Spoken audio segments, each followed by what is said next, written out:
आय भूतले श्रीमते भक्ति वेदांत स्वामी इति नामिने नमस्ते सारस्वत्देवे गौरवाणी प्रचार्ये निर्विशेष शून्यवादी पाश्चात्यदेशतारिणे जय श्री कृष्ण चैतन्य प्रभु नित्यानंद श्री अद्वैत गदाधर शिवासादि गौर भक्तवृंद हरे कृष्णा कृष्णा कृष्णा हरे हरे हरे राम राम राम हरे हरे। ओम नमो भगवते वासुदेवाय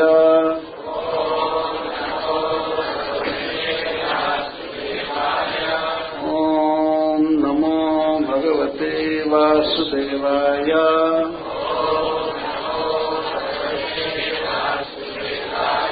ओम नमो भगवते वासुदेवाय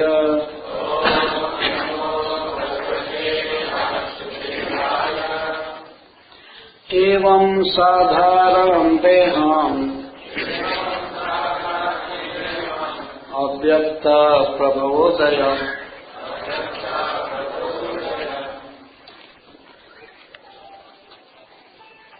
अव्यक्त प्रभवाप्ययम्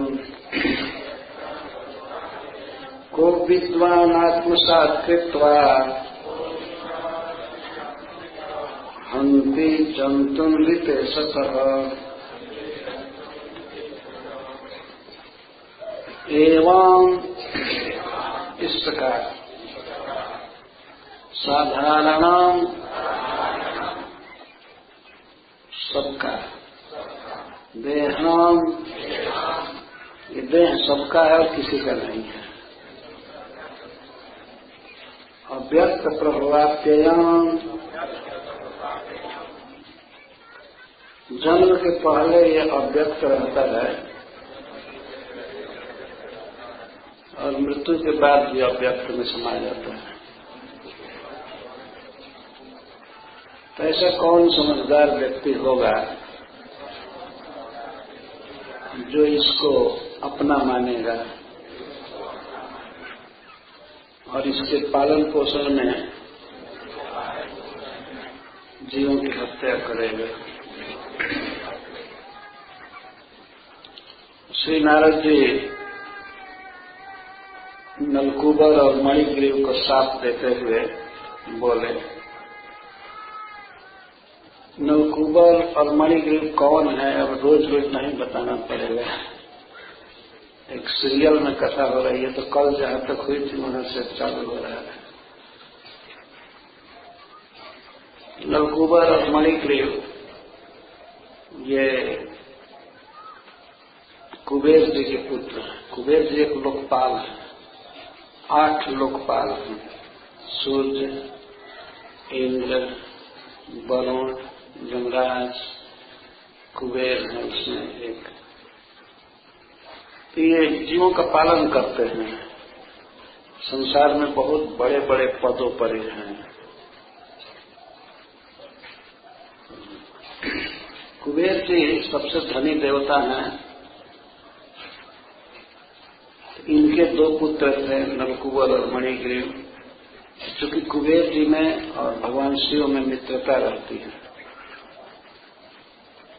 अतः ये दोनों लड़के कुबेर जी के बहुत पढ़े लिखे थे, बहुत सुंदर थे और धनी तो थे ही।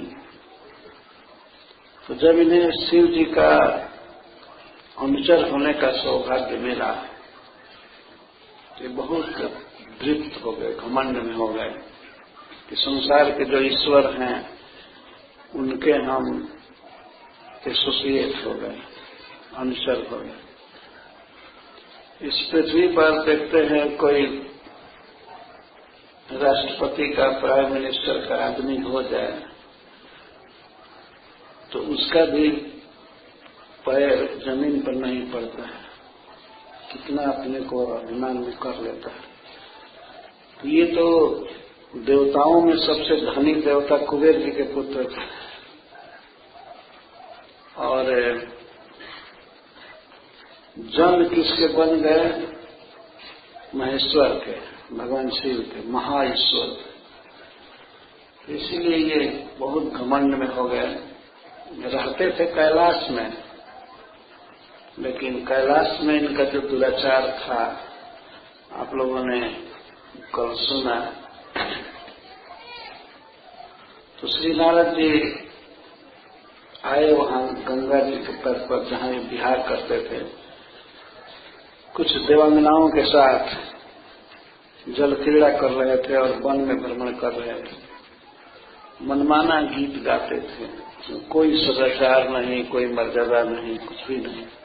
स्त्रियों के बारे में गाते थे और वे स्त्रियां इनके बारे में गाती थी। ये दोनों बहुत मदिरा पी लिए थे, बालनी मदिरा, और 9 दिन विहार कर रहे थे। ये नियम है कि गंगा जी में, किसी पवित्र नदी में, सरोवर में या कहीं भी नग्न नहीं नहाना चाहिए। कम से कम चर्दी तो पहन लिए होते, वो भी नहीं पहने। इधर के निर्लज्ज लोग नहाते हैं तो कम से कम चर्दी पहनते रहते हैं। किसी स्विमिंग पूल में कहीं नहाते हैं तो कम से कम इतना तो संकोच करते हैं। लेकिन वो सब देवनाएं लड़कियां और ये दोनों पूरा नग्न नहा रहे थे। देवता के समाज में, कैलाश में ये दशा है। देवों में श्रेष्ठ भगवान शिव के घर में ये हो रहा है। तो श्री नारद जी आए थे भगवान शिव का सत्संग करने के लिए। वहां से सोचे कि थोड़ा गंगा जी की शोभा देखें, वन में घूमे। तो जब वन में गए गंगा जी के तट पर, तो देखे ये सिनेमा हो रहा है।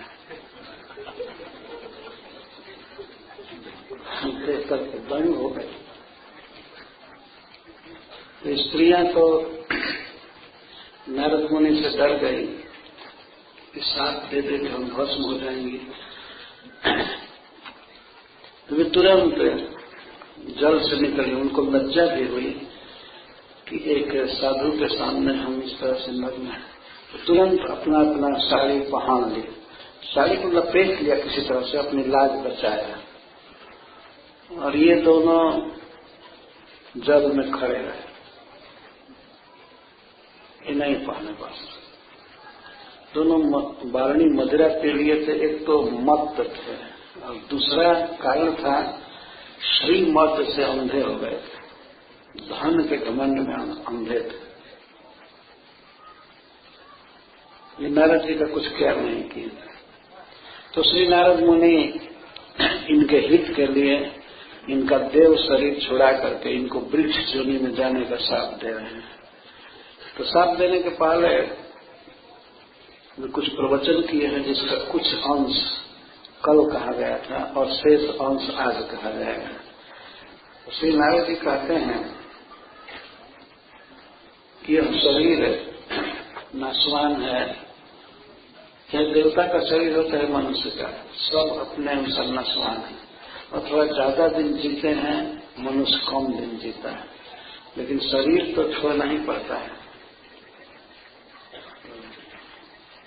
ये कहे कल की कथा का सारांश था कि ये शरीर वास्तव में किसी का नहीं है। ये देह कुछ दिन कोई कहता है कि मेरा है, कोई कहता है मेरा है।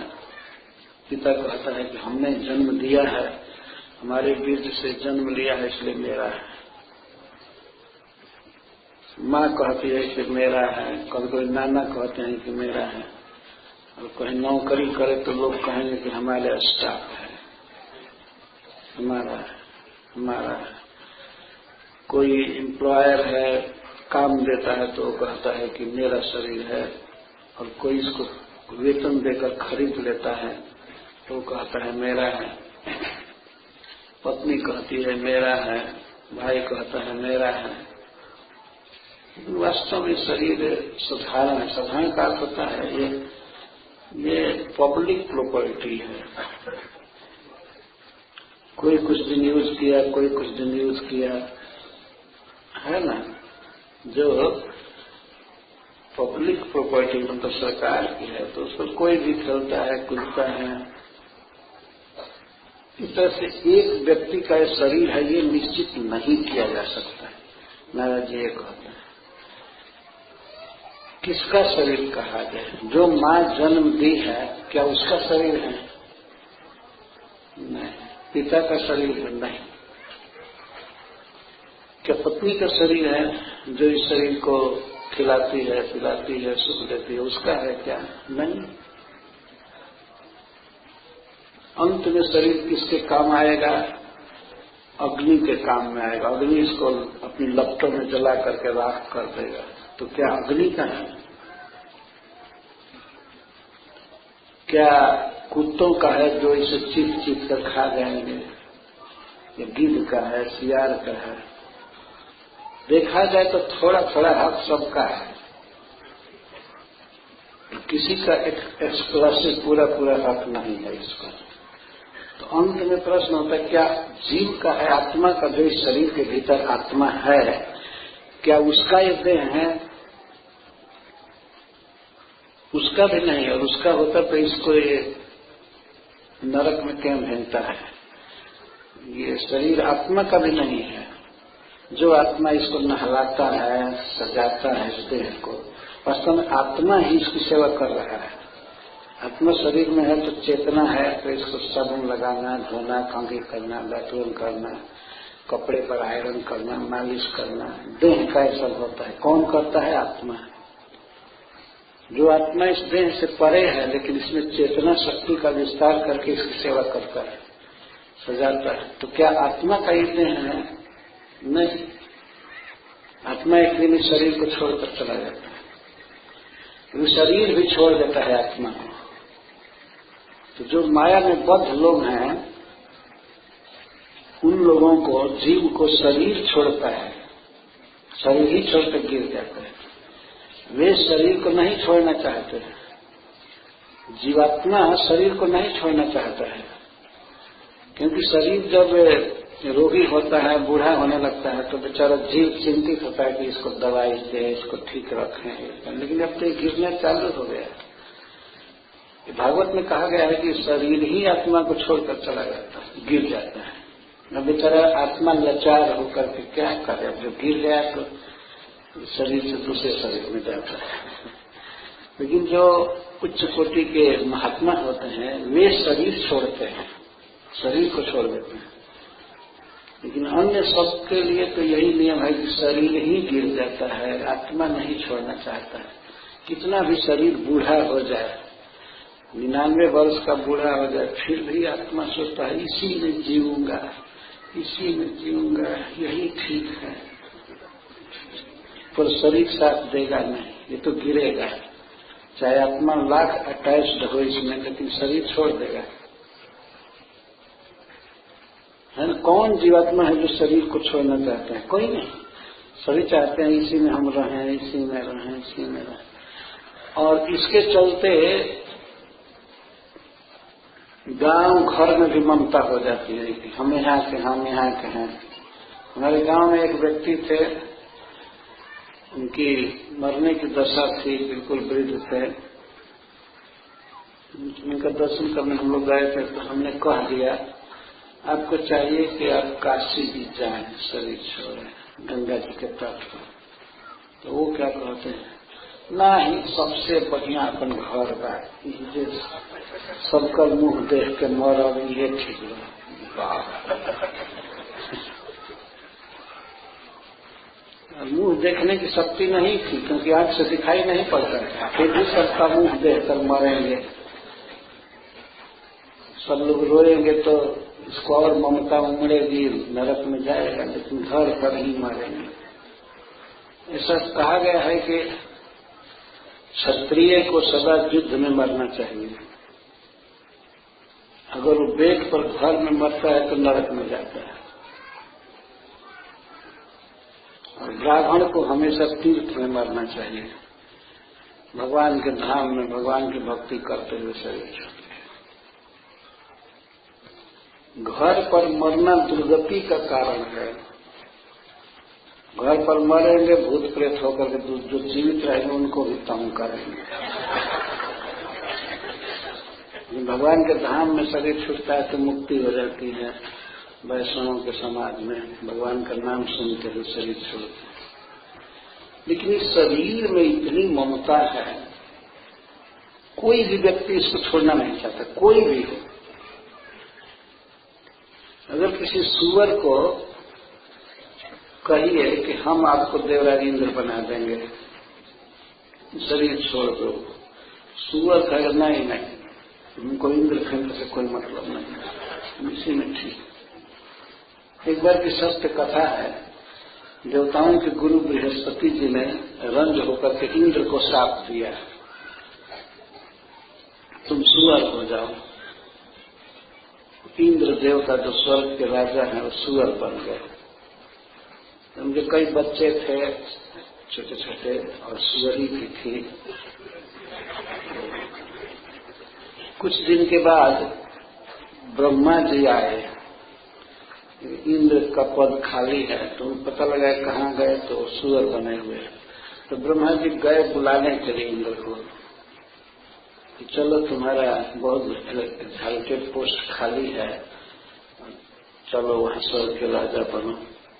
तो सुअर ब्रह्मा जी के 4 मुख को देख करके, विकट वेश देख करके भागने लगा अपनी पत्नी के साथ, अपने बच्चों के साथ। तो ब्रह्मा जी रोके, सुनो सुनो सुनो सुनो, तुम सुअर नहीं हो, तुम इंद्र हो, इंद्र हो। तो आप हमको कहाँ क्या करना चाहते हैं? तो ब्रह्मा जी ने कहा कि हम तुमको चाहते हैं स्वर्ग ले जाना, फिर अपने पद पर हो जाओ। तो कुछ कुछ ज्ञान हुआ इंद्र को, तो कहे ठीक है, हम आपकी बात मानते हैं, चलने के लिए तैयार हैं, लेकिन हमको जो जो फैसिलिटी यहाँ है वो स्वर्ग में है क्या?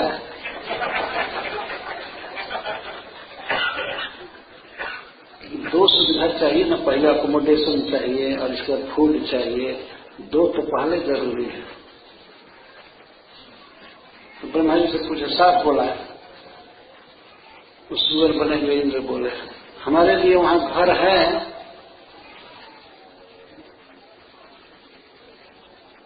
ऐसे जैसा ही समय घर में रह रहा हूं, मल मूत्र से भरा हुआ घर है, इसी को अंगराग समझता हूं।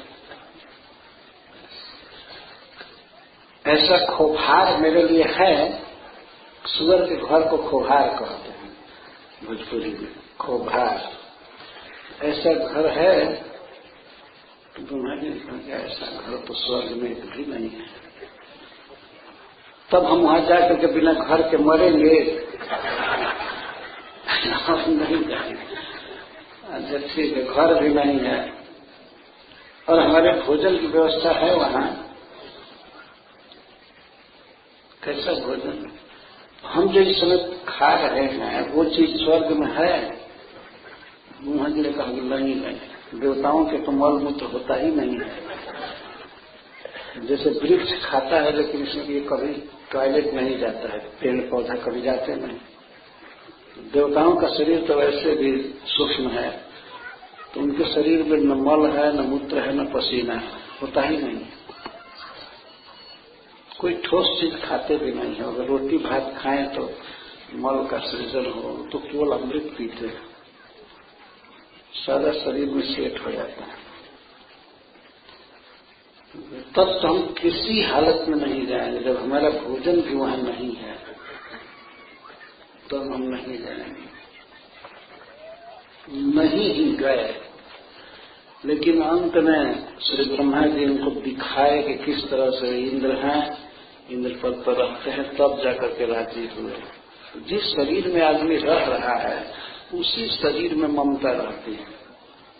कोई आज किसी को कहे कि आप ये शरीर छोड़ दीजिए, मैं काट देता हूं आपके शरीर को और मैं आपको आज ही प्राइम मिनिस्टर बना देता हूं, तो करने इसी शरीर से बताओ, इस शरीर को छुड़ा करके मैं, शरीर इतना प्रिय है। हमारे यहाँ एक बहुत छोटी जाति रहती है मनुष्य में, जिनको मुसहर कहते हैं, तो उनके घर में कोई बच्चा कुछ गलती करता है तो उसकी माँ कहती है, दादी कहती है, कितना अच्छा परिवार में जन्म मिला है, अगर गलती करोगे तो भगवान ब्राह्मण में जन्म दे देंगे, नहाते नहाते मर जाओगे।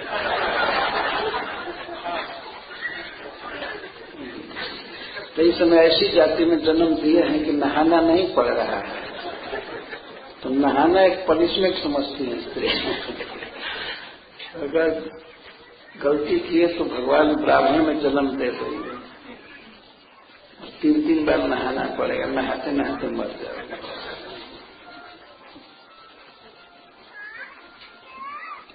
ये बात हमारे घर की माता जी अभी कहती थी कि वो लोग ऐसा बोलती हैं, हमने तो नहीं सुना है। तो जिस शरीर में जो व्यक्ति है वही अच्छा लगता है, दूसरे शरीर में जाना नहीं चाहता कोई भी शरीर। और ये शरीर है किसका? किसी का नहीं, आत्मा का भी नहीं है। जब जीवात्मा शरीर में ही रह रहा है, बल्कि शरीर को ही मैं कहता है, मेरा शरीर ये कहा जाए तो कुछ ठीक भी है, लेकिन मैं ही शरीर हूं तो अज्ञान की सीमा हो गई है। शरीर को ही मैं मान लेता है, परंतु फिर भी आत्मा का यह शरीर नहीं है। शरीर छूट जाता है, छूट जाना पड़ता है दूसरे शरीर में। तो एवं साधारण देहम, यह देह है सबका है और किसी का नहीं है, यह अर्थ है। अव्यक्त प्रभवाप्ययम, अव्यक्त से इसका जन्म हुआ है और अव्यक्त में समा जाएगा। शरीर बनने से पहले पता नहीं रहता है कि शरीर कहाँ है, कुछ पता लग जाता है। शरीर छूटने के बाद भी शरीर के जितने एलिमेंट हैं, भूमि, जल, अग्नि, वायु, ये सब अव्यक्त में समा जाता है। शरीर कुछ काल तक रहता है, इसके बाद भूमि में समा जाता है। कहा गया है कि तुम मिट्टी से आए हो और मिट्टी में समा जाओगे, यही सत्य है। पर इस मिट्टी के विकार शरीर को पोषने के लिए बहुत लोग जीव हत्या करते हैं, जीवों की हत्या करके उनका मांस खाते हैं। इसी को नारद जी कहते हैं, को विद्वान आत्मसात कृत्वा हंति जंतुन रीते सतः, रीते असतः, अत्यंत दुष्ट नीच व्यक्ति को छोड़ करके कौन ऐसा विद्वान होगा जो इस शरीर के लिए जीवों की हत्या करेगा? कोई नहीं, इसका अर्थ है कोई नहीं।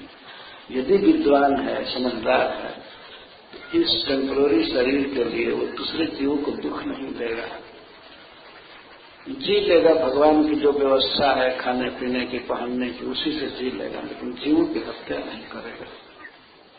को विद्वान आत्मसात के तो कौन ऐसा विद्वान है जो इस शरीर को अपना मानेगा और अपना मान करके इसके मेंटेनेंस के लिए जीवों का मांस खाएगा? कोई नहीं। रीते असतः, लेकिन कौन लोग मांस खाएंगे, कौन जीवों की हत्या करेंगे? जो असतः, जो असत हैं। असत का अर्थ प्रभुपाद जी बारंबार अनुवाद किए हैं, रसकल। रसकल है, दुष्ट हैं, गिरे हुए पापी हैं, वही लोग जीवों की हत्या करते हैं और मांस खाते हैं। इस शरीर के लिए बात नहीं करना। तो असतः श्री मदान्धस्य दारिद्र्यम परमंजनम आत्मोपमेन सर्वत्र दरिद्र परमीक्षते। ये श्रीमद् भागवत का श्लोक है सर। संस्कृत भाषा पूर्ण भाषा है, लेकिन धीरे धीरे हम लोग संस्कृत छोड़ते जा रहे हैं। लेकिन ये ठीक नहीं है, जो हमारा वैदिक ज्ञान है वो संस्कृत भाषा में है, परफेक्ट ज्ञान। तो संस्कृत भाषा यदि मैं पढ़ रहा हूं तो आप लोगों को घबराना नहीं चाहिए, किसी को भी जो नहीं जानते। ये श्रद्धा रखनी चाहिए कि हमारे वेद का वैदिक ग्रंथ का श्लोक है। जब श्रील प्रभुपाद जी सबसे पहले अमेरिका गए तो प्रवचन करते थे, तो प्रवचन में कभी कभी भगवत गीता के श्लोक को बोलने लगते थे। हमारे गुरु भाई हंसदूत महाराज हमसे मिले थे, कहे कि जब प्रभुपाद जी शुरू में संस्कृत बोलते थे, गीता का श्लोक कोट करते थे, तो अंग्रेजी में बोलते थे तो समझ में आती थी बात, और जब संस्कृत बोलते थे तो ऑफ हो जाता था दिमाग। उस समय कुछ समझ नहीं आता था कि क्या बोल रहे हैं, संस्कृत नहीं समझ में आता था, लेकिन इतनी श्रद्धा थी कि ये भगवत गीता से बोल रहे हैं, श्रद्धा थी। बाद में धीरे धीरे हम लोग समझने लगे। एक अमेरिका के भक्त ये बात बताएं कि शुरू में लेकिन हम लोग सुनते थे श्रद्धा से। ऐसा नहीं कि प्रभुपाद जी संस्कृत बोलने लगे तब सोचे अरे ये कौन इंडियन भाषा बोल रहे हैं। धीरज रखना चाहिए, धैर्य से सारी बातें समझ में आने लगती हैं। और कुछ भाषा, कुछ शब्द तो व्यक्ति समझ ही लेता है। जैसे विद्वान, विद्वान का अर्थ होता है लर्नेड पर्सन, जो जानता है उसको विद्वान कहते हैं। धीरे धीरे ये बातें समझ में आ सकती हैं। ये परदेशी भाषा नहीं है। परदेशी भाषा ऐसा फ्रेंच वगैरह है, ये आत्मा की भाषा है संस्कृत, और देव भाषा है। देवता लोग संस्कृत नहीं बोलते हैं, और हमारे पूर्वज जितने हुए सब संस्कृत में ही ग्रंथ लिखे बोलते थे। संस्कृत ही अपभ्रंश हिंदी हो गई है, या ब्रजभाषा, भोजपुरी, मैथिली, मगही, बंगाली, संस्कृत ही रूपांतरित होकर के हुई। तो इसीलिए मैं ये कह रहा हूं कि अगर संस्कृत का श्लोक बोला जा रहा है तो परम श्रद्धा से सुनना चाहिए, फिर इसके अर्थ भी किए जाते हैं। यदि हम लोग मूल को छोड़ते जाएंगे तो एक दिन पूरा छूट जाएगा। इसलिए मूल को पकड़ना चाहिए। तो नारद जी कहते हैं असतः श्रीमदान्धस्य दारिद्र्यम परम अंजनम। जो व्यक्ति धन के घमंड में बहुत उदंड हो गया है, बिगड़ गया है, मांस खाता है, शराब पीता है, व्यभिचार करता है, ऐसे व्यक्ति के लिए दारिद्र्यम परमम अंजनम, उसको गरीब बना देना, उसको दरिद्र बना देना है उसके आंख को खोलने के लिए श्रेष्ठ अंजन है। जैसे अंजन लगाने से आंख में दृष्टि आ जाती है, देखने की शक्ति आ जाती है, वैसे ही जब व्यक्ति को गरीब बना दिया जाता है तब गरीब बनने पर तब वो देखने लगता है। आत्मोपमेन, अपने समान सबको देखने लगता है। आत्मोपमेन भूतानि दरिद्र परम इच्छते। गरीब व्यक्ति अपने सुख दुख के समान दूसरे के सुख दुख को समझने लगता है। लेकिन धन है, धन के अपमान में है, तो वो दूसरे जीवों के कष्ट को नहीं समझ पाता है। जैसे किसी पशु को कसाई खाना में मारा जाए तो उसके दुख को ये लोग नहीं देख पाते हैं, धनी व्यक्ति। पशु को भोजन चाहिए, भोजन चाहिए मांस, पशु का खून चाहिए, मदिरा चाहिए पीने के लिए, और अपने इंद्रिय सुख के लिए विवाह के नियम को तोड़ करके व्यभिचार चाहिए, वेश्यागमन चाहिए। पर ऐसे व्यक्ति को एक दरिद्र बना दिया जाए, गरीब, तब वो दूसरे के दुख को समझेगा। आत्मोपमेन भूतानि दरिद्र परम इच्छते। इच्छते में देखता है।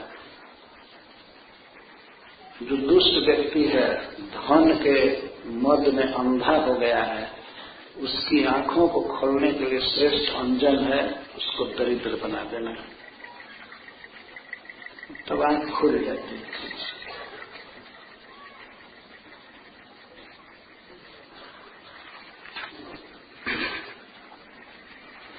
जथा कंटक विद्धांगो, जैसे किसी व्यक्ति के शरीर में कांटा चुभाया जाए या सुई चुभाया जाए तो उस व्यक्ति को अनुभव हो जाता है कि अरे कांटा लगने से कितना दुख हो रहा है।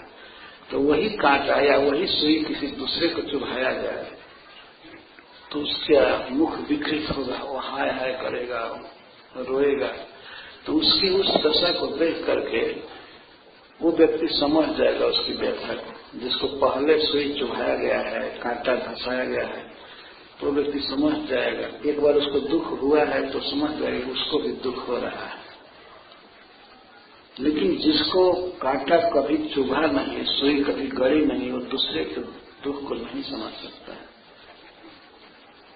नारद जी ये कहते हैं, जथा कंटक विद्धांगो जंतो नेच्छतिताम व्यथाम जीव साम्यम गतो लिंगर न तथा विद्ध कंटकम। जिसने कभी गरीबी के दुख को नहीं देखा है वो गरीबों के दुख को नहीं समझ सकता। इसलिए किसी के जीवन में यदि शुभ गुण भरना है, अच्छा उसको बनाना है, तो यदि वो बिगड़ चुका है तो उसके लिए सबसे अच्छा अंजन यही है उसके आंख को खोलने के लिए कि उसको गरीब बना देना। ये तो आज के युग में अजीब बात नारद जी कह रहे हैं, लेकिन गरीबी में बहुत बहुत गुण है। दरिद्रो निर्हस्तंभ, दरिद्र में घमंड नहीं होता है। घमंड क्या करेगा? तो पैसा है ही नहीं तो घमंड तो उसका वैसे ही चला जाएगा। घमंड या अभिमान एक बहुत भारी दोस्त है, लेकिन दरिद्र में अभिमान घमंड नहीं होता है। निर्हस्तंभ मुक्त सर्व मदय रिहा, और समस्त मद से मुक्त हो जाता है। मद कहते हैं अभिमान की कई वस्तुएं हैं, जैसे सुंदर शरीर, शरीर की सुंदरता है, इसका किसी किसी व्यक्ति को मद होता है कि मैं बहुत सुंदर हूं। यौवन का मद, जवानी का मद, और विद्या का मद कि मैं बहुत पढ़ा लिखा हूं, और पद का मद, मैं बहुत बड़े पोजीशन पर हूं। इन सबके कारण व्यक्ति मद में अंधा हो जाता है। लेकिन दरिद्र व्यक्ति में इस सभी मद नहीं रहते हैं, मद से मुक्त होता है। मुक्त सर्व मदय रिहा, सभी मदों से मुक्त होना। यदि गरीब व्यक्ति है तो कितना भी सुंदर हो, लेकिन उसको घमंड क्या होगा। और विद्या कितना भी पढ़ा हो, लेकिन धन नहीं है तो उसको मद नहीं हो सकता है। इस तरह से देखा जाए तो सभी मदों का मूल है श्रीमद, धन का मद। तो नारद जी कहते हैं कि दरिद्र निर्हंस संगो मुक्त सर्व मदय रिहा, सभी मदों से मुक्त हो जाते हैं। कृष्ण जतिक्षात्मति तभी तस्य परमम तप, और दैव के विधान के अनुसार उसको गरीबी में जो दुख होता है, खाने को कम मिलता है, पहनने को ठीक नहीं मिलता है, रहने को सब कुछ, तो जो अपने आप उसको कष्ट होता है, उसके लिए यही सबसे बड़ा तपस्या है। जिस तपस्या को बड़े बड़े साधु महात्मा अपनी इच्छा से स्वीकार करते हैं, तपस्या करना चाहते हैं, कभी उपवास करते हैं, तीर्थों में घूमते हैं, जाड़ा का कष्ट सहते हैं, गर्मी सहते हैं, अग्नि तापते हैं, वह तपस्या गरीबों को अपने आप करनी पड़ती है। तो जो अपने आप दुख होता है उसको पैसे के बिना, यही उसका परम तप है। अलग से तपस्या नहीं करनी पड़ती है। अच्छा, सर्व मद से मुक्त रहा, मद होगा नहीं और तपस्या भी होगा तो तपस्वी भी हो गया। वो गुण है गरीबी में। निश्चित ही उनके लिए गरीबी बहुत जरूरी है जो धन के अभिमान में बिल्कुल खुले हुए हैं। यही उसका परम तप। नित्यम छुच्छाम देहस्य नित्य भूख लगी रहती है, हंगरी रहता है, भूखा रहता है, तो इसके कारण शरीर क्षाम हो जाता है। क्षाम का अर्थ है क्षीण।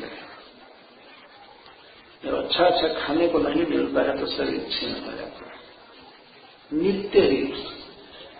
और दरिद्र से अन्न कांक्षा, दरिद्र अन्न की आकांक्षा लगता है। अन्न कांक्षा का एक अर्थ है उसे केवल भोजन की इच्छा होती है। दरिद्र व्यक्ति बहुत बहुत मनोरथ नहीं करता है, ज्यादा से ज्यादा काम बढ़ता है, उसका इच्छा बढ़ती है तो कहीं भोजन मिल जाता है, बस इतनी ही इच्छा रहती है। लेकिन धनी व्यक्ति को कितनी कितनी महत्वाकांक्षा होती है, क्या क्या चाहता है। अगर धनी है, कार बहुत बेटर है, तो धन के अभिमान में सोचेगा इससे भी बेटर कार चाहिए, नया मॉडल चाहिए और वाहन चाहिए। और जमीन पर रेंगने वाली कार से संतोष नहीं है तो अपने लिए हेलीकॉप्टर चाहिए, अपना विमान चाहिए। और एसी कार में चलता हुआ व्यक्ति कभी कभी कह देता है बड़ा ही खराब रास्ता है, बड़ा खराब बात। इसलिए बोलता है कि उसके पास पैसा है, उसे विमान पर चढ़ने की सुविधा है, लेकिन उसके लिए ऐसी कार भी बेकार है। जितना धन बढ़ता है उतनी इच्छाएं बढ़ती है, और जितनी इच्छाएं बढ़ती हैं उतना ही जीव को जलना पड़ता है। भगवान कहते हैं काम जो है इच्छा वो एक अग्नि के समान है, दुष्पूरेण नलेन च। गीता में बोलते हैं कि यह काम है, ये इच्छा दुष्पूर अग्नि है। अग्नि में कितना भी ईंधन डालिए, आहुति डालिए, लेकिन अग्नि तृप्त नहीं होगा, और जलाता जाएगा। यदि पूरे संसार के काष्ठ को डाला जाए, सूखे काष्ठ को, तो अग्नि ये नहीं कि बुझ जाएगा, उसको जलाना और चालू कर जाए। जितना बड़ा ईंधन होगा उतनी ही ज्यादा अग्नि उसमें पकड़ेगा, और जितनी अग्नि लगेगी उतना ही उसमें आंच लगेगी, आंच होगी। इस तरह जिस व्यक्ति में जितना ही इच्छा है, ये चाहिए वो चाहिए, वो उतना ही जल रहा है, तो कभी सुखी नहीं रह सकता है। तो पूछा गया नारद जी से, तो क्या दरिद्र सुखी है? तो बोले हाँ, उसके अपेक्षा सुखी है। सुखी तो इस संसार में कोई नहीं है। सुखी कौन है? सुखी तुलसीदास जी एक पद लिखते हैं कि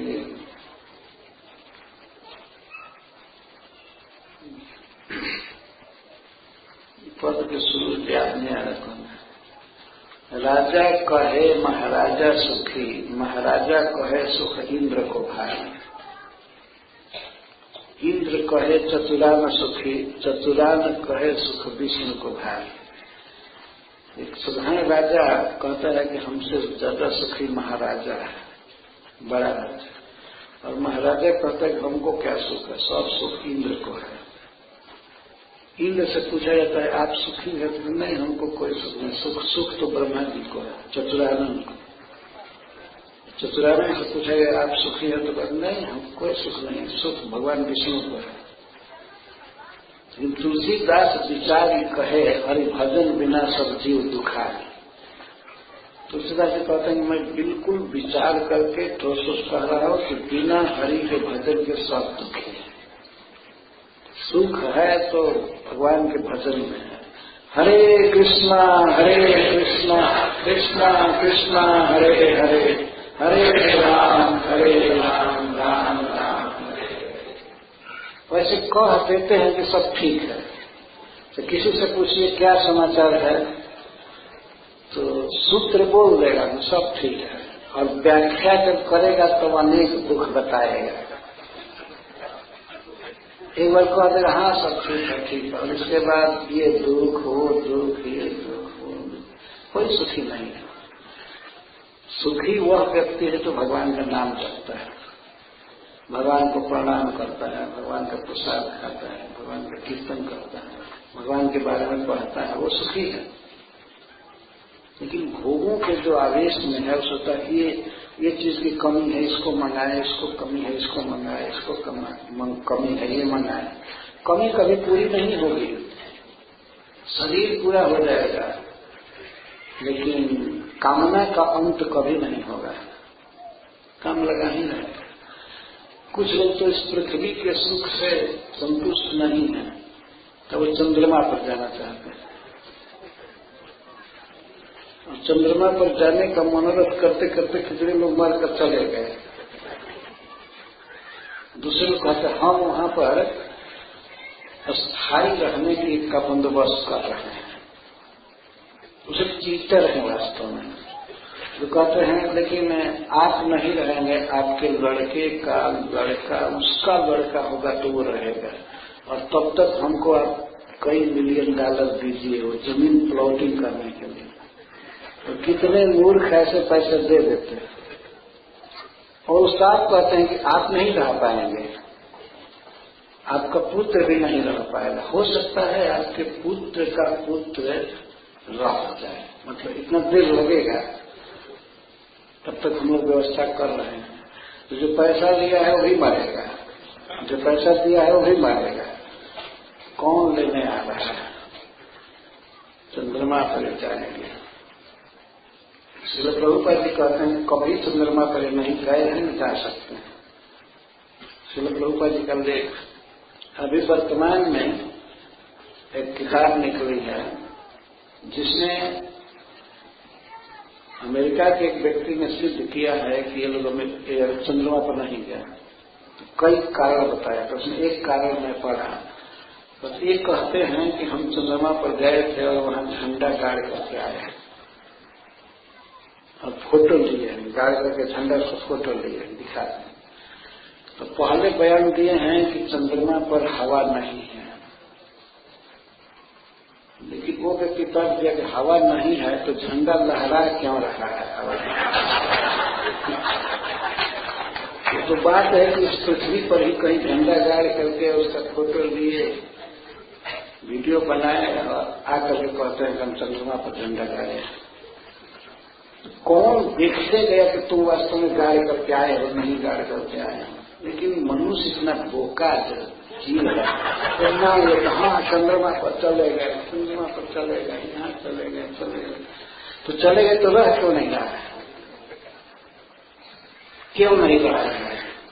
स्वयं बताता है कि वहां जीवन संभव नहीं है, फिर भी लोग जाने के लिए तैयार है। जीवन संभव नहीं है, जब जीवन संभव ही नहीं तो वहां जाकर क्या करेंगे? मरने के लिए जाएंगे? फिर सोचिए क्यों जाएंगे? यहाँ तो जीवन संभव है, सब जगह हवा है, पानी है, खेल रहे हैं, खा रहे हैं, गा रहे हैं, यहाँ तो संभव है ना। तो फिर वो ऐसे स्थल पर क्यों जा रहे हैं जहाँ जिंदगी संभव ही नहीं है?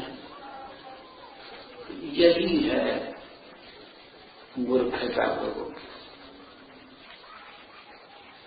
तो यहाँ के जीवन से संतुष्ट नहीं, चंद्रमा पर जाएंगे जहाँ जी ही नहीं सकता है आदमी। आशा लगे क्यों कि धन है, ठीक है, कई मिलियन मांग रहा है, 10-20 मिलियन दे देते हैं, क्योंकि बिलियन और डॉलर फल पड़ा हुआ है, तो 2-4 मिलियन देने में क्या है, दे दो। हो सकता है बाई चांस रहने को मिले, हमको नहीं, हमारे परिवार को, अरे काहे को किसी को मिलने। एक व्यक्ति एक बार जबरदस्ती स्वर्ग भेजा जा रहा था। विश्वामित्र का चेला था, विश्वामित्र मुनि का, उसका नाम था त्रिशंकु, राजा हरिश्चंद्र का पिता। वो कहा कि हम स्वर्ग जाना चाहते हैं, तो उसको उन्होंने जबरदस्ती इधर से भेजा। तो देवता लोग, जो देवताओं के लोक में गया तो देवता लोग गए तो गेट आउट, इधर प्रवेश नहीं। तो वो बेचारा इधर से विश्वामित्र जी ठेले, उधर से देवता गिराया, और आज भी लटका हुआ है त्रिशंकु, जिसके लार गिरा तो उसे कलमनाशा नदी निकली है, भागवत में कथा है। तो कोई एक व्यक्ति जबरदस्ती वहां जा नहीं सकता, बहुत भारी क्वालिफिकेशन चाहिए। इसी संसार में देखिए, कोई फ्रांस जाना चाहता है, इंग्लैंड, अमेरिका, तो उसके लिए वीजा चाहिए ना। कोई कहे नहीं हम जाएंगे, तो उसको जाना चाहिए वो। इसी पृथ्वी पर एक देश से दूसरे देश में नहीं जा सकते बिना वीजा के, और स्वर्ग में चंद्र लोक में ये अपने आप विमान उड़ा करके चले जाएगा। विमान ये तो दिखाई पड़ता है कि यहां से अदृश्य हुआ है, लेकिन जब चंद्रमा को उतारने की बात आती है तो पृथ्वी पर ही या कहीं उतार करके फोटो लेकर का वहां चंद्रमा पर उतर, ये धोखेबाजी नहीं जा सकती। कहने का आशय है कि अपने इस जिंदगी से संतुष्ट रहना चाहिए, न तो बहुत बहुत कामना करे कि हम ऐसा भवन बनाएंगे, ऐसा विमान खरीदेंगे, ये करेंगे, वो करेंगे, ये करेंगे। मनोरथ पूरा ही नहीं हुआ तब तक जमराज का वारंट आ जाता है, जाएगी दूसरे शरीर से मनोरथ कीजिए। एक बार जमराज के दूत आए एक व्यक्ति को लेने के लिए, तो बड़ा उद्विग्न हुआ, क्रोध किया जमराज के दूतों पर। तुम लोगों को कोई शिष्टाचार मालूम है? ऐसे ही आ गए, बिना नोटिस दिए ही आ गए। नोटिस देना चाहिए ना, पहले कई काम है उसको सरकार हो, ये वो बेचारे चले गए, उसको नहीं पकड़े। इसके बाद आए बहुत दिनों के बाद, जब व्यक्ति बिल्कुल विपरीत हो गया है तो लोग आए, फिर आ गए, नोटिस नहीं दिया, ऐसे ही आ गए। तो उन्होंने कहा कि कितना नोटिस दिया, लेकिन तुम नोटिस पर केयर नहीं किए ना। जब तुम्हारा बाल पकना चालू हुआ तो एक नोटिस नहीं था, एक नोटिस था नहीं। जब तुम्हारे पैर में दर्द होने लगा घुटना में तो ये भी एक नोटिस था, लेकिन नोटिस पर तुम सब कूड़ा में फेंकते जाते हो, कि विचार नहीं किया। जब तुम्हारे आंखों की ज्योति कम पड़ने लगी, कान से सुनाई कम पड़ने लगा, तो ये सब नोटिस ही था। लेकिन नोटिस पर तुम ध्यान कहाँ दे रहे हो? तो अरेस्ट करके ले गए। नोटिस है ईश्वर के द्वारा, लेकिन आदमी अंधा होता है, वो ध्यान नहीं देता है।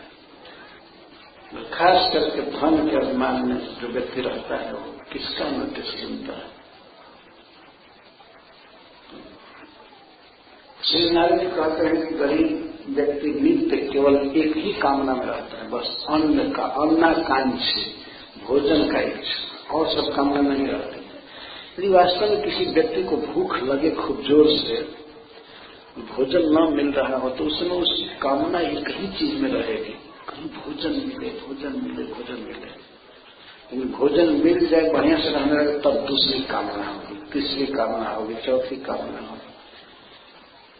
तो दरिद्र व्यक्ति में एक गुण है, उसे केवल भोजन की कामना होती है।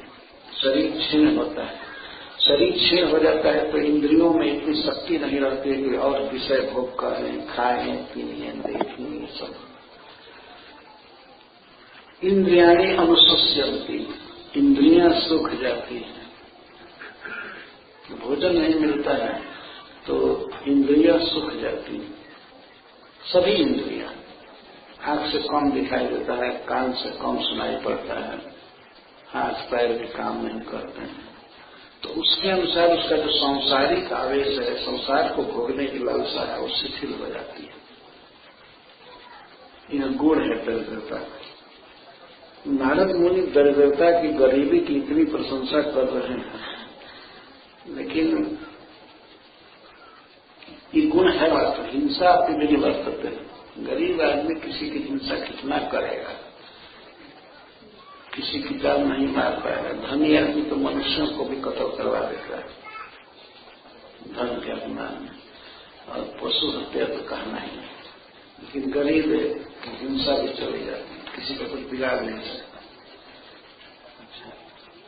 इन सबके बाद एक लाभ ऐसा है जो धनी को लाभ कभी हो नहीं सकता है, गरीब को ही लाभ होता है। वो है दरिद्र सैव जो जलते साधु समदर्शिना, भगवान के भक्त जो सबको समान दृष्टि से देखते साधु है।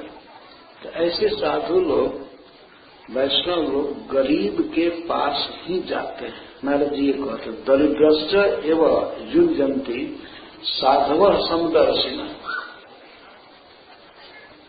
क्योंकि सच्चा साधु भोगों की कामना नहीं करता है। तो ऐसे व्यक्ति के पास जाना चाहता है, भगवान की चर्चा करना चाहता है, जो उसकी बात को सुन सके। और धनी व्यक्ति के पास आप कैसे जाएंगे? धनी व्यक्ति तो दरवाजे के पास ही लिख करके रखा है, be aware of dogs, no admission.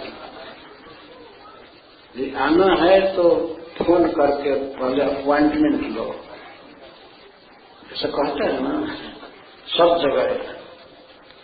कहीं कहीं हमने सुना है कि अगर उनके घर पर आप बिना सूचना के, बिना स्वीकृति के चले गए तो उधर से शूट कर देंगे, क्योंकि ऐसे ऐसे घर हैं वहां जा नहीं सकते हैं, कभी नहीं जा सकते। अगर जाना है तो अपॉइंटमेंट लीजिए, बातचीत करके पूछे हम ये व्यक्ति हैं, यहाँ से आ रहे हैं। ऐसे चले गए तो बस उधर से जब लगता नहीं बात तो फिर लौटे नहीं। और उनके लिए छूट भी है कि पुलिस को कुछ कह सकते हैं कि हमारे घर में चोरी करने आया था, हमारी जान मारने आया था।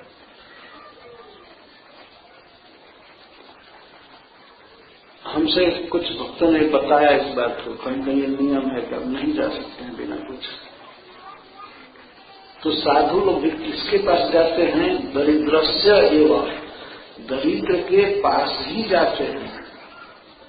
जो जल्दी, क्योंकि उसको समय होता है, वो कुछ सुनता है, भगवान की वार्ता सत्संग होता है। ये नहीं है कि वो बहुत भारी भारी 2-4 फोन रखा है, हमेशा फोन में व्यस्त है, अभी टाइम नहीं है। और कई कई काम भी, फैक्ट्री जाना है, ऑफिस जाना है, ये करना है, वो करना है। और कोई साधु जाए भी तो उससे बैठने के लिए नहीं कह सकता है। कोई महात्मा जाए तो कभी कहेगा कि क्या सेवा करें, यहाँ बैठे। सेवा करने का उसको फुर्सत कहाँ है? कार चालू करके ड्राइवर रुका हुआ है, वेट कर रहा है, उसमें कोई साधु चला जाए तो वो तो आदमी सोचेगा कहाँ से विपत्ति आ गया। बोले देखते नहीं हो, कार तैयार है, कहीं जाना है और आ गए इस समय, पहले क्यों नहीं फोन किए? एक बार हम दिल्ली में थे, एक भक्त के साथ लाइव मेंबर बनाने गए। एक घर में वो चला गया, मैं मुख्य नहीं था लाइव मेंबर बनाने वाला, उसके साथ गया। तो जाकर के बेल बजाया, बाहर बेल बजाया तो उधर से एक पुरुष निकला, क्या बात है? हमें इस कारण से आए हैं। इस कारण से आए, कुछ दरवाजा बंद कर दिया, दरवाजा बंद कर दिया। लेकिन वो भी भक्त बहुत जिद्दी था, बार बार बेल बजाया। हमने तो कहा कि छोड़िए चलिए, हो गया, इतना बड़ा स्वागत हुआ फिर भी आप तो कई बार घंटी बजाया तो फिर खोल करके दरवाजा, अरे हरामी, तुमको अभी ज्ञान नहीं हुआ, तुम इस तरह से डिस्टर्ब कर रहे हो। फिर बंद करके चला गया। फिर भी एक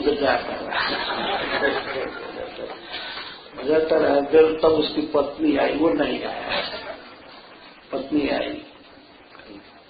आप लोग क्यों बार बार डिस्टर्ब करते हैं? वो थोड़ा क्रोधी स्वभाव के हैं, आप लोग इस तरह डिस्टर्ब मत कीजिए।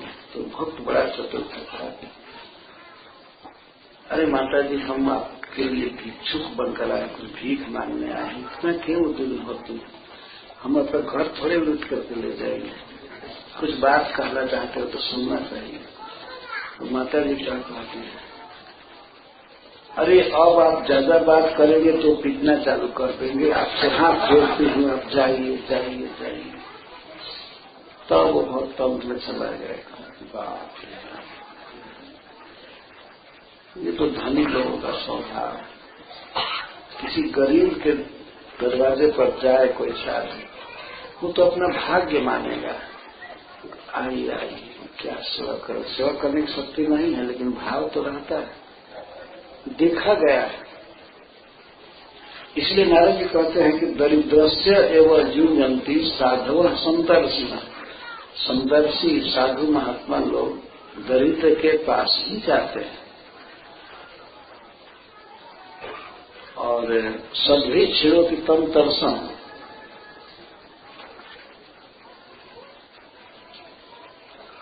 ततो आराध्य शुद्ध होती। साधु संग से क्या होता है, उसमें जो भी थोड़ी कामना रहती है वो कामना भी नष्ट हो जाती है, वो शुद्ध हो जाता है साधु के संग। भगवान की चर्चा होती है तो भगवान की चर्चा को पसंद करता है और जो कामना है भोगों की उसकी वो भी नष्ट हो जाती है। तो दरिद्र को ही साधु संग सुलभ है। सबसे बड़ा धन है इस संसार में साधुओं का संग। भगवान के भक्तों का संग यही दुर्लभ है और यह दुर्लभ वस्तु गरीब व्यक्ति को स्वाभाविक मिलती है। देखा गया है जितने बड़े बड़े महात्मा हुए हैं वे गरीब के पास ही गए हैं, धनी के पास नहीं जाते। भगवान चैतन्य महाप्रभु पुरी में रहते थे तो राजा प्रताप रुद्र उनसे मिलना चाहते थे। कई लोगों से कहे कि मैं भगवान का दर्शन करना चाहता हूँ, यहाँ तक कहे कि यदि मैं दर्शन नहीं मिलेगा उनका तो मैं आत्महत्या करूंगा। इस राज्य से क्या मतलब और देह से क्या मतलब, मैं आत्महत्या करूंगा। फिर भी चैतन्य महाप्रभु ने स्वीकार नहीं किया। उन्होंने कहा कि राजा से भेंट करना वेश्या से भेंट करने के समान है। राजा से भेंट होगा, परिचय होगा और मान लीजिए 2-4 लाख रुपया देते तो रुपया तो फंसाएगा और माया है। इसीलिए विरक्त व्यक्ति को चाहिए कि राजा से भेंट न करे। हमारे चैतन्य महाप्रभु नहीं भेंट किए, कई बार लोग कहे, लेकिन रथ यात्रा के दिन ये उद्यान में रुके हुए थे। महाराज प्रताप रुद्र को अवसर मिला और सार्वभौम भट्टाचार्य ने कहा रामानंद राय ने कि आप पब्लिक ड्रेस में, राजा के ड्रेस में नहीं, पब्लिक ड्रेस में जाइए और गोपी गीत गाते हुए जाइए। चैतन्य महाप्रभु ऐसे लेटे हुए थे कि गोपी गीत गाते हुए गए। गोपी गीत पूरा गाए और 9वां श्लोक चैतन्य महाप्रभु लगे कहने कौन है इतना बड़ा दाता, इतना बड़ा दान कर रहा है। तव कथा मृतम तप्त जीवन कभी भी रीडितम कल साहब, इस शरीर से मैं मुक्त नहीं हो पाऊंगा। जो इस दान को दिया उसका मैं आलिंगन करना चाहता हूँ। मेरे पास आलिंगन के अलावा कोई धन नहीं है, मैं भिखमंगा सन्यासी हूँ, मेरे पास 1 पैसा भी नहीं है। इस दान का बदला मैं क्या चुकाऊंगा, मैं ऋणी हूँ तुम्हारा। यह कह करके महाराज प्रताप रुद्र का आलिंगन किया। तो राजा को इस तरह सौभाग्य दिए, लेकिन बाहर रूप से भगवान इतना तड़क भड़क कर रहे थे कि मैं राजा से कभी नहीं मिलूंगा, कभी नहीं मिलूंगा। और आंख बंद किए नाटक करते थे महाप्रभु का। जानते थे कि महाराज प्रताप रुद्र हैं तो भगवान हैं सर्वज्ञ चैतन्य महाप्रभु, तो इस तरह उन्होंने आलिंगन किया है। लेकिन बारंबार पहले कहा गया तो चैतन्य महाप्रभु कहते थे कि ठीक है राजा हैं, भक्त हैं, सब है, लेकिन ये कहीं बहुत खराबी है कि नाम राजा है। ये कहीं बहुत बड़ा दोष है कि नाम राजा है। राजा से बहुत डर लगता है। अगर राजा रंज हुआ तो क्या करेगा कोई ठीक नहीं, और खुश हुआ तो माया की चीज देख करके फंसा देगा, साधु भजन से गिर जाएगा। इसलिए दोनों हालत में राजा से भेंट करना ठीक नहीं। तो साधु लोग गरीब के पास ही जाते हैं, धनी व्यक्ति से डरते हैं। काला जबराज की तरह ये नारद जी का विचार है। नारद जी का विचार परफेक्ट विचार है। तो दरिद्र से जो जनते साधु संदर्शन सभी क्षीणों की तम दर्शन, भक्तों के द्वारा साधुओं के द्वारा उसकी वासना नष्ट हो जाती है। साधु नाम संचिता न मुकुल चल ऐसा उपेक्षा की धनस्तंभ है और सभी रसशास्त्र है। एक प्रश्न होता है कि साधु लोग धनी लोगों से क्यों नहीं भेंट करते हैं।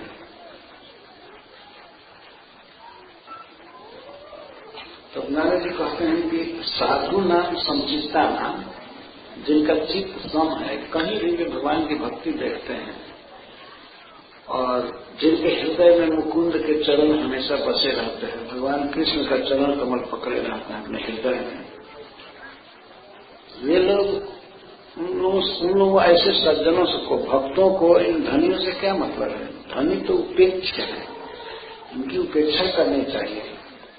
क्यों कि धनस्तंभ है, धन के अभिमान में रहते हैं और असत भी स्वयं असत्य आचरण करते हैं और असदाश्रय और नन विभूति का शेल्टर लिए रहते हैं। असदाश्रय जो प्राय धनी लोग होते हैं, उनका आचरण सब दूषित होता है और उनके आसपास सब चापलूस लोग घेरे रहते हैं, उनके साथ रहते हैं। और इसलिए चपलूसी क्या कि राजा खुश होगा, ये नेता खुश होगा तो हमको कुछ दे देगा, इसीलिए उसका जय जयकार करना, उसके पीछे झंडा लेकर के घूमना, असदाश्रय इसको कहते हैं। जितना नेताओं के पीछे लोग चलते हैं, कभी साधु के पीछे चले होते तो कब का बेड़ा पार हो जाएगा। इस संसार में अपनी प्रशंसा करना आत्महत्या के बराबर माना गया है, लेकिन आजकल के नेता केवल अपनी प्रशंसा करते हैं। आप हमको चुन करके देखिए, मैं बिल्कुल कर्मशील हूँ, ये हूँ वो, ये अपनी प्रशंसा अपने आप करते हैं, इसको असत कहते हैं। और बड़े बड़े धनी लोग तो नेताओं को भी खरीदे रखते हैं, उनको भी अपने पैकेट में रखते हैं, सब देखा गया है। तो धनी व्यक्ति यदि धन के अभिमान में हुआ तो बड़ा खतरनाक व्यक्ति है। अगर भक्त हो गया तो धन का उपयोग करेगा, लेकिन भक्त नहीं हुआ तो अपना और दूसरों का विनाश करेगा। इंद्रियां बस में नहीं, असद भी असदाश्रय। तब अहम, ये सोच कर नारद जी कहते हैं अहम, मैं, इस कारण से इन दोनों कुबेर के पुत्रों का हित करूंगा कि मदिरा पी करके मत हैं और श्री मद से अंधे हैं, तो इनका मैं तमो मदम हरिष्यामि, इनका अज्ञान का जो घमंड है, अभिमान है, मैं हर लूंगा। क्योंकि ये दोनों स्त्रैण हैं। स्त्रैण कहते हैं स्त्री का दास, जैसे विष्णु के दास को वैष्णव कहते हैं, ऐसे स्त्री के दास को स्त्रैण कहते हैं। ये दोनों स्त्रैण हैं। स्त्री को प्रसन्न करना, उनका गीत गाना और स्त्री संग को ही जीवन का सर्वोच्च लक्ष्य समझना, इसको स्त्रैण कहते हैं। हमेशा स्त्री में रक्षा प्रचार और अजितात्मा, ये अनेबुल है अपने इंद्रियों को कंट्रोल करने में, अपनी इंद्रियों को कंट्रोल नहीं कर सकते। तो इनके लिए मैं सोच लिया हूं कि इनको कौन सा शरीर दिया जाए इनके हित के लिए। यदिनो लोकपालस्य पुत्र भूत्वा तमः, यदि ये लोकपाल के पुत्र हैं, कुबेर जी के पुत्र हैं, फिर भी अज्ञान में डूब गए हैं।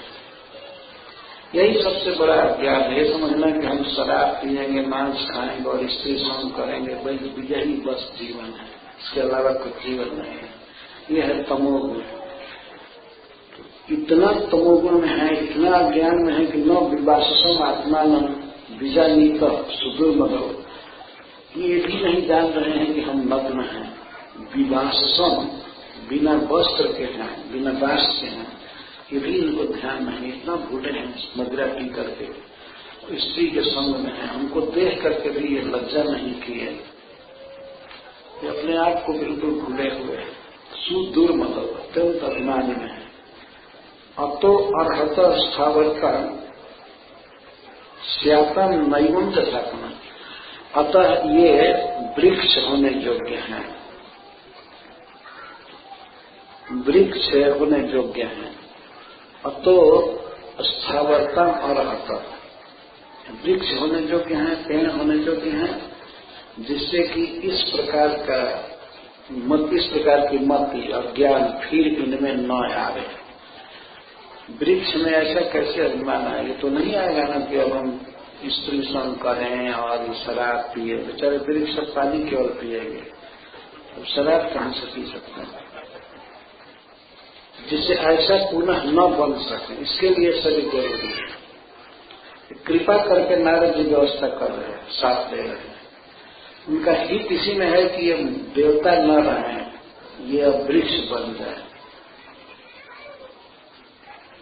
एक कथा है, श्रील प्रभुपाद कहते हैं कि एक साधु के पास चूहा आता था, मूस। बहुत सेवा किया साधु की, जैसे तो लेकिन साधु बस आता था तो अपना दुख सुनाने लगा। मुझ पर बिल्ली बहुत झपटती है। तो साधु ने कहा ठीक है, बिल्ली भव, मर्जाल भव, तुम बिल्ली हो जा। तो बिल्ली बन गया, चूहा का दुख तो खत्म हुआ। लेकिन बिल्ली पर गाय झपटती थी, गाय मारने के लिए बिल्ली होती। तो फिर कहा कि गाय हमको मारने दौड़ती है। तो महात्मा ने कहा ठीक है, गौ भव, फिर गौ हो जाओ। तो गाय हो गया, गाय हो गया। इसके बाद गाय पर बाघ झपटने लगा। तो कहा कि ये गाय बना हूं तो बड़ा दुख है, बाघ झपटता है, खाना चाहता है। तो महात्मा ने कह दिया ठीक है, व्याघ्रो भव, बाघ बन जाओ, टाइगर हो जाओ। टाइगर बन गया। जब टाइगर बन गया तो एक दो दिन के बाद इस साधु पर ही झपटना चाहे, उनको खा जाओ। जब ही खाना चाहे तब ही महात्मा ने कहा पुनर्मूषिको भव, फिर मूषिक मूस बन जाओ। तो फिर चूहा का चूहा हो गया। बाघ बना दिए थे लेकिन पुनर्मूषिको भव, फिर चूहा हो जाओ। चूहा हो गया तो आप बस शांत हो गए। देवता बन करके, मनुष्य बन करके इतना उत्पात, भोग, वैभव, क्या क्या। और फिर जब वृक्ष बनेंगे तो अब क्या करेंगे? कौन शराब की बोतल मिलेगी पीने के लिए? कौन स्त्री का सुख उनको मिलेगा? क्या गाएंगे, क्या नाचेंगे? वृक्ष में खड़ा है, ठंडा पड़े चाहे गर्मी हो, हवा सहना पड़े। तो नारद जी ने उनके कुत्सित विचार को और आचरण को खत्म किया वृक्ष बनाकर। तो ईश्वर प्रश्न होता है कि इतना बड़ा महात्मा देवर्षि नारद और इस तरह से दो जीवों की दुर्गति कर दी, वृक्ष बना दी। तो कहते नहीं, वृक्ष होने योग्य हैं। और एक फैसिलिटी दिए नारद जी की, स्मृति स्याग मत प्रसाद देना, तत्रापि मदनुग्रह, तत्र अभी, उस वृक्ष जोनि में भी, तत्र अभी, वृक्ष बनेंगे लेकिन वृक्ष जोनि में भी मत प्रसाद देना स्मृति स्याग, इनको स्मृति बनी रहेगी वृक्ष शरीर में कि हम पूर्व जन्म में कौन थे और क्या गलती किए थे तो हम वृक्ष बने हैं। और भगवान की स्मृति भी इनको रहेगी। मत प्रसाद देना, ऐसे श्लोक आप देखने में लगता है कि नारद जी कह रहे हैं मेरे प्रसाद से, मेरी कृपा से, लेकिन इसका यह अर्थ नहीं है। मत प्रसाद देना, मयि प्रसादो जस्य तेन भगवता, मुझ पर जिनकी कृपा है उन भगवान के कृपा से इनमें स्मृति रहेगी। वृक्ष बनने पर भी कई जन्मों की स्मृति रहेगी और भगवान का स्मरण रहेगा। जन्म ऐसे जगह पर दिया जाएगा जहां भगवान खेलते हैं। नंद बाबा के आंगन में वृक्ष बनाए गए दोनों। मदनुग्रह, मदनुग्रह का अर्थ मेरे अनुग्रह से, ये अर्थ है मुझ पर जिनका अनुग्रह है उन कृष्ण की कृपा से इनमें स्मृति बनी रहेगी। यह स्मृति तो मनुष्य के शरीर में भी नहीं है। देवता के शरीर में तो भूले हुए थे, अपनी स्मृति नहीं थी, भगवान की स्मृति तो दूर की बात है। तो उस जीवन से वृक्ष होना अच्छा है ना, और जिसमें मेरी कृपा से या भगवान की कृपा से इनमें स्मृति रहेगी। वासुदेव से सानिध्यम लब्ध्वा दिव्य संरक्षक है,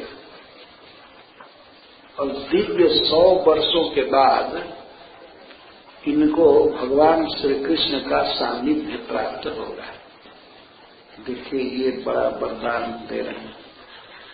100 वर्ष, दिव्य 100 वर्ष के बाद, दिव्य वर्ष का तो देवताओं का जो वर्ष है उसको दिव्य वर्ष कहते हैं। मनुष्यों का 6 महीना, देवताओं का 1 दिन होता है, और इतनी ही बड़ी रात होती है। तो इस तरह से 360 दिन बीतेगा तो 1 वर्ष होता है देवताओं का दिव्य वर्ष। तो देवताओं के जब दिव्य 100 वर्ष बीतेंगे तब तक वृक्ष जोनि में रहेंगे, मरेंगे नहीं, और 100 वर्ष के बाद भगवान श्री कृष्ण का सानिध्य मिलेगा इनको, वासुदेव का सानिध्य मिलेगा। ये अद्भुत शक्ति है श्री नारद जी ने वाणी से कह देना यहाँ जन्म मिलेगा और इतने वर्षों के बाद भगवान का दर्शन होगा। यही कृपा है नारद जी की। इन्होंने कोई तप नहीं किया था, नलकुबर मणिग्रीव ने कोई भजन नहीं किया, ये नहीं तब तक 16 माला जप कर रहे हैं बाद में कृपा होगी। साधु की ऐसी कृपा है, शक्ति है कि कहे कि इनको भगवान श्री कृष्ण का संग मिलेगा, दर्शन होगा, सानिध्य मिलेगा, कृष्ण वहीं रहेंगे नंद बाबा के आंगन में। तो वृतेश्वर लोकतान दुयो लब्ध भक्ति भविष्य तक, इनको भगवान में प्रेम प्राप्त होगा, भक्ति प्राप्त होगी, और इसके बाद वे स्वर्ग पुनः लौट आएंगे। भक्ति प्राप्त करके पहले वृक्ष जोनि में किए गए दोनों नलकुबर मणिग्रीव, और वृक्ष जोनि से छूटे तो डिभोटी होकर फिर स्वर्ग में गए, फर्स्ट क्लास के भक्त होकर। और भगवान की ये उखल बंधन की लीला जा करके स्वर्ग में कहते थे, गाते थे, बहुत अच्छे गायक थे दोनों। और अब मदिरा स्त्री संग आदि गया स्वप्न में भी नहीं, केवल भगवान की भक्ति में रहते थे। कितना बड़ा सौभाग्य नारद जी ने देखा। ये कोई शाप नहीं है, ये तो वरदान है, तो अनुग्रह है। पुनः भक्ति प्राप्त करेंगे, और भक्ति प्राप्त करके पुनः स्वर्ग लोकता, फिर स्वर्ग लोक में चले जाएंगे, जहां के हैं वहां चले जाएंगे। एक प्रश्न होता है कि नारद जी ने इनको फिर स्वर्ग में क्यों भेजा, वैकुंठ में क्यों नहीं भेजने का बलदान दे रहे। देखिए, वैकुंठ में कोई भक्त चला गया तो कुछ यहाँ कुछ पता नहीं चलता है कि वहां क्या कर रहा है, लेकिन स्वर्ग में अगर कोई डिवोटी बना पृथ्वी पर किसी गांव में, नगर में, इसका प्रचार होता है कि भगवान की भक्ति में है, और पता लगता है, मोबाइल फोन से भी कनेक्शन होता है, तो उत्साह बढ़ता है सबको। और वैकुंठ चला गया तो किसी को उत्साह नहीं मिलता है, बल्कि वैकुंठ जाना तो वो मरने के साथ भी कहा जाता है। कोई मर गया तो कहते हैं उसका तो वैकुंठ वास हो गया।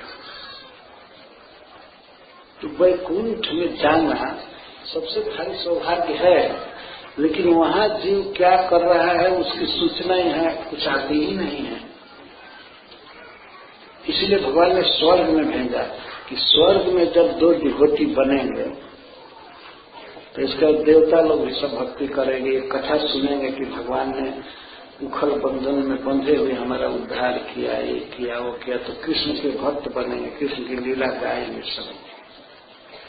कि कथा कहने के लिए, इसका प्रचार करने के लिए नारद जी स्वर्ग भेजे, बहुत महत्वपूर्ण बात है। तो आज कोई भक्त बने और बहुत अच्छा भक्त बन जाए और उसको कोई भेज दे वैकुंठ, यह तो पता ही नहीं लगेगा कि कैसा भक्त हुआ, क्या किया। इसलिए इस जगत में रहना जरूरी है भगवान की भक्ति के प्रचार के लिए। तो स्वर्ग में भेजे गए दोनों भाई और वहां जाकर के कथा कहते भगवान कृष्ण से कहे हैं, भगवान कृष्ण उखल में बंधे हुए हैं और ये दोनों देवता बन गए, वृक्ष गिर गया, देवता बने तो भगवान से प्रार्थना किए हैं। उस प्रार्थना का भाव कल व्यक्त किया जाएगा, क्या क्या भगवान से प्रार्थना कर रहे हैं। उसमें वे कहे हैं कि प्रभु हमें किसी चीज की कमी नहीं है, हम तो सबसे धनी देवता के पुत्र हैं, हमारे लिए विमान पुष्पक है, पुष्पक विमान है, पिता तो स्वयं धनक ही हैं, कुबेर जी हैं और लोक है अलकापुरी है हमारा निवास, और स्त्रियां हैं स्वर्ग की, खान पान अमृत है, सब कुछ है, लेकिन एक ही चीज की कमी है प्रभु, हम आपकी भक्ति चाहते हैं। वाणी गुणान कथने श्रवणो कथाया, हमारी वाणी आपका गुण गाती रहे, हमारे कान में आपकी कथा गिरती रहे, हमारा हाथ आपकी सेवा में रहे, हमारा मन आपके चरण कमल का स्मरण करे और हमारी दृष्टि आपके भक्तों का दर्शन करने में लगी रहे। बस यही कामना है और कोई चीज चाहिए नहीं, सब कुछ है, चाहिए एकमात्र भक्ति। ये वरदान नलकुंवर और मणिग्रीव मांगे हैं भगवान से। भगवान उखड़ में बंधे हुए हैं। आश्चर्य की बात है कि भगवान बंधन में है, बद्ध हैं और मुक्त जीव उनकी स्तुति कर रहे हैं। ये भगवान किसी भी दशा में हो भगवान है। भगवान उखड़ में बंधे हैं, परवश दशा है, यहाँ तक घसीट रहे हैं उखड़, फिर भी देवता उनको प्रणाम कर रहे हैं। आजकल के मनुष्य भगवान कृष्ण की कुछ लीलाएं पढ़कर नाक भाव सिकोड़ते हैं, ये कैसे भगवान है, ये कैसे भगवान है, और वो भगवान तो बदमाशी किए हैं, उखल में बांधा गया है, फिर भी देवता उनको प्रणाम कर रहे हैं। मटका फोड़े थे, इस अपराध में माता यशोदा ने बांधा था उनको, पर फिर भी देवता बारंबार उनके चरणों में प्रणाम कर रहे हैं, उनकी महिमा गा रहे हैं। बहुत लंबी स्तुति है, पर उस स्तुति के सार भाग को संक्षेप में मैं प्रस्तुत करूंगा और परसों भगवान उखल से मुक्त कर दिया जाएगा। उखल बंधन जो लगा था उसे खोल दिया जाएगा, भगवान की कुछ लीलाओं का वर्णन होगा।